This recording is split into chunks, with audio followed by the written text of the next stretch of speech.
Facebook पे, YouTube पे और ट्विटर पे चल जाएगा। वरना जिस तरीके से कुछ तथाकथित अगड़ी कहलाने वाली जातियों का कब्जा मीडिया संस्थानों पर है, कोई नैतिकता, इंसानियत आज नहीं बची कि कोई इस बात पे स्टोरी ही कर देता कि किस तरीके से घटिया, भद्दी, घिनौनी गालियां पिछले 3 दिन से दलित समाज को, मुख्य न्यायाधीश को, यहां तक बाबा साहब भीमराव अंबेडकर तक को गालियां दी जा रही हैं और खुल के दी जा रही हैं, खुल के। और किसी की मजाल नहीं कि इसके ऊपर वो अपनी प्रतिक्रिया दे दे और वो अपने चैनल में चला दे। मैं देख रहा था, सोशल मीडिया पे चल रहा था और इस बात को स्थापित करने की कोशिश की जा रही थी कि कोई जातिवाद है ही नहीं। वही लोग जो जातिवादी हिंसा की बात कर रहे हैं, जातिवादी गालियां दे रहे हैं, वही लोग लिख रहे हैं कि कोई जातिवाद हिंदुस्तान में है ही नहीं है, जबरदस्ती की बात है। और फिर कह रहे हैं हम ब्राह्मण हैं, हम सबसे श्रेष्ठ, ये भी कह रहे हैं। और कह रहे हैं कि जातिवाद हिंदुस्तान में है नहीं। तो दोस्तों, जीता जागता उदाहरण जातिवाद का हमारे समाज में एक मुख्य न्यायाधीश को जूता मारा जाना और फिर उसके बारे में सोशल मीडिया पर जहर फैलना, ये तो एक था। और दूसरा, हरियाणा के दलित आईपीएस अधिकारी का वर्षों तक इतना शोषण होना, इतना उनको उनकी जाति को लेकर प्रताड़ित करना कि वो आदमी अपने आप को गोली मार के अपनी आत्महत्या कर लेता है। कई जगह लिखा जा रहा था कि तो झूठी कंप्लेंट करते हैं साहब, ये तो SC/ST एक्ट का झूठा फायदा उठाया जा रहा है। मुझे लगता है कि कोई झूठी कंप्लेंट तो कर सकता है, ऐसे उदाहरण हो सकते हैं, मगर कोई झूठी कंप्लेंट करते करते इतना परेशान हो जाए कि वो खुद को ही गोली मार दे, ये संभव नहीं है। मुझे लगता है कि ये बात तो माननी पड़ेगी, उन घोर जातिवादी लोगों को भी माननी पड़ेगी जो पूरे दिन अंबेडकर को गाली दे रहे हैं कि जातिवाद तो पूरा है और जिंदा है। और वो लोग जो दिन रात नफरत फैला रहे हैं, दिन रात कभी धर्म के नाम पे नफरत फैला रहे हैं, कभी भाषा के नाम पे नफरत फैला रहे हैं, कभी राज्य के नाम पे नफरत फैला रहे हैं, कभी रंग के नाम पे नफरत फैला रहे हैं और कभी जाति के नाम पे नफरत फैला रहे हैं। उन लोगों को ये सोचना पड़ेगा, इस नफरत को आप कितना फैलाओगे और इस देश को आप कहां ले जाके छोड़ोगे? क्या इस नफरत का कोई अंत है? कुछ सोशल मीडिया हैंडल्स को तो पैसा दिया जाता है, उनको बाकायदा पैसा देके नफरत फैलाई जाती है। उनका तो काम है, उनके तो बीवी बच्चे मर जाएंगे अगर वो नफरती रोज ट्वीट और पोस्ट नहीं डालेंगे। उनका तो रोजी रोटी है नफरत फैलाना। मगर वो लोग जो उन ट्वीट्स को रीट्वीट कर रहे हैं, जो लोग उन पोस्ट को लाइक कर रहे हैं, शेयर कर रहे हैं,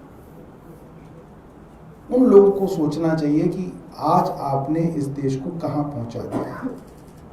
एक आईपीएस अधिकारी जिसकी पत्नी आईएएस अधिकारी है हरियाणा में, और कोई दूर दराज का नहीं, हरियाणा का मामला है, वहां पे एक आईपीएस अधिकारी को मंदिर में नहीं घुसने दिया जाता। वो मंदिर में घुस जाता है और मंदिर में चला जाता है, अम्बाला के थाने में मंदिर बनाया जाता है।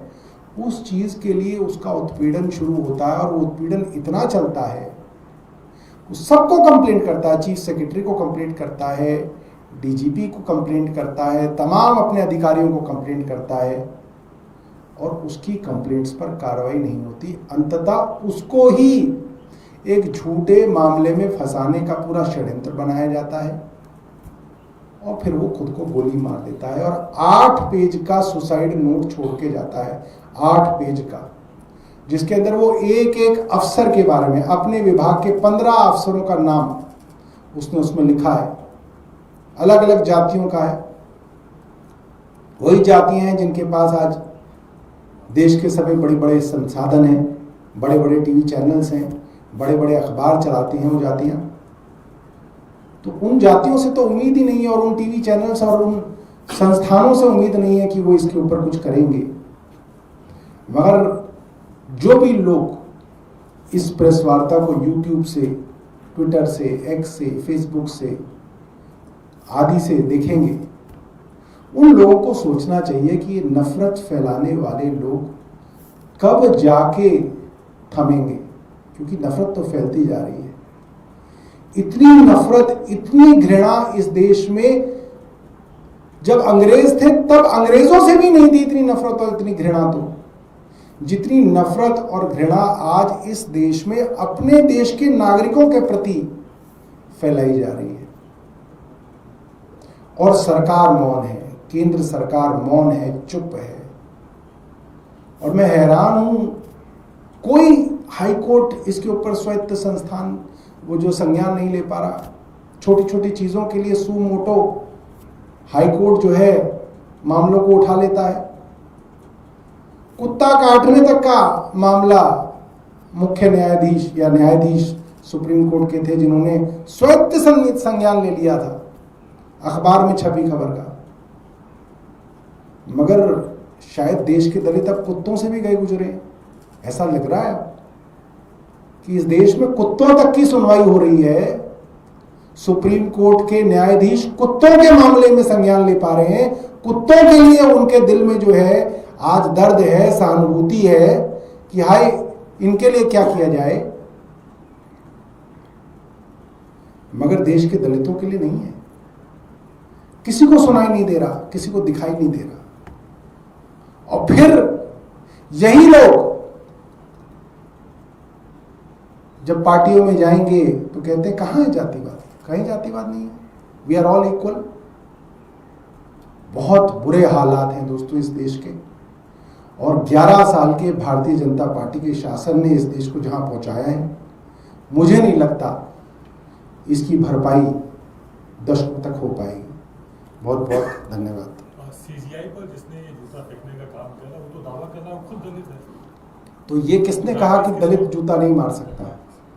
वो दलित हो, ब्राह्मण हो, बनिया हो, जो भी हो, वो सारे लोग जो तालियां बजा बजा के कूद रहे हैं, जो लोग इसको सनातन की विजय कह रहे हैं, वो तमाम लोग दलित विरोधी हैं। वो तमाम लोग अंबेडकर को गालियां दे रहे हैं। वो तमाम लोग जो है, ऐसे तो बहुत सारे टीवी एंकर है मुसलमान है, और वो रखे इसलिए गए ताकि वो मुसलमानों को गाली दे सके, उसमें कोई बड़ी बात नहीं है। तो भारतीय जनता पार्टी की पुराना तरीका है। कुछ लोगों को रखा ही इसलिए गया है कि तुम मुस्लिम हो, चलो तुमसे मुस्लिमों की गाली दिलवाएंगे, तुम मुस्लिम हो तुमसे करवाएंगे, तो बड़ा अच्छा है। वो तो हमेशा होता है, इससे कोई फर्क नहीं पड़ता। उस जूते के पीछे जो मानसिकता है वो एक जहरीली सवर्ण मानसिकता है, इससे कोई इनकार नहीं कर सकता। सॉरी जी, दिल्ली में प्रदूषण एक बड़ी समस्या है, खासकर सर्दियों के मौसम में, और आपकी सरकार रहती है तो आप इस वक्त बैन भी लगा देते थे पटाखे चलाने में, और कोर्ट की तरफ से कहा, लेकिन दिल्ली सरकार कह रही है पटाखे जो है चलाने की इजाजत दी जानी चाहिए, सुप्रीम कोर्ट में सुनवाई भी है, उसको आप कैसे देखते हैं? देखिए ऐसा है, चाहे यमुना पे छठ मनाने की बात हो, चाहे दिवाली के दौरान पटाखे बनाने की या पटाखे चलाने की बात हो, ये सीधे सीधे आदेश न्यायालय से आते थे। न्यायालय उस समय ये कहते थे कि भाई यमुना पे छठ नहीं होनी चाहिए, तो हम कहते थे मिलॉर्ड नहीं करेंगे। न्यायालय उस समय कहते थे कि भाई दिवाली पे पटाखे नहीं जलने चाहिए, हम कहते थे मिलॉर्ड नहीं जलाएंगे। अब अगर न्यायालय कहेगा कि भाई नहीं, अब यमुना पे चाहे कितनी ही मैली हो छठ मननी चाहिए, हम कहेंगे मिलॉर्ड बन जानी चाहिए।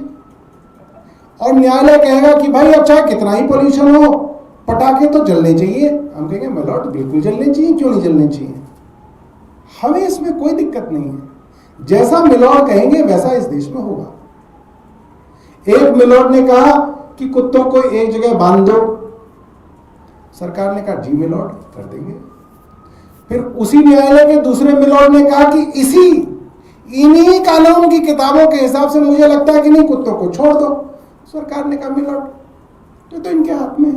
इजाजत देने के लिए खुद दिल्ली सरकार कोर्ट जा रही है। देखिए, वो तो जिन मुख्य न्यायाधीश के ऊपर सनातन विरोधी होने का आरोप लगा है, जस्टिस बी.आर. गवई के ऊपर, आप लोग हैरान होंगे कि जस्टिस बी.आर. गवई ने ही खुद कुछ दिनों पहले कहा है कि पटाखों के ऊपर बैन क्यों है, दिल्ली में ही बैन क्यों है, अगर बैन हो तो सब जगह हो और ना हो तो कहीं ना हो।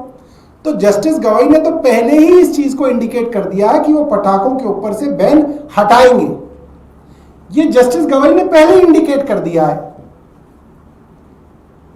अब भारतीय जनता पार्टी के ट्रोलों की समस्या यह है कि वो उनको सनातन विरोधी बता रहे हैं, मगर अगर पटाखों के बैन से सनातन का विरोध या सनातन के साथ होने की परिभाषा आती है तो वो तो साथ है, वो तो पटाखों के ऊपर बैन हटाने वाले हैं, इंडिकेट कर चुके हैं। भारतीय जनता पार्टी की सरकार तो खाना पूर्ति कर रही है ताकि उसके अंदर किसी तरीके से राजनीतिक रोटियां सेकी जाएं। जैसे दुर्गा पूजा और रामलीला 10 बजे तक क्यों होती थी? क्योंकि दिल्ली पुलिस ने 12 बजे तक की इजाजत नहीं दी थी। अब इनकी दिल्ली पुलिस ने 12 बजे कर दिया तो ये कह रहे साहब हमने करवा दिया। अरे तुम्ही ने रोका था, तुम्ही ने करा दिया, तुम्ही ने जीएसटी बढ़ाया था, तुम्ही ने घटा दिया। तो वही सब इनके पास ही है।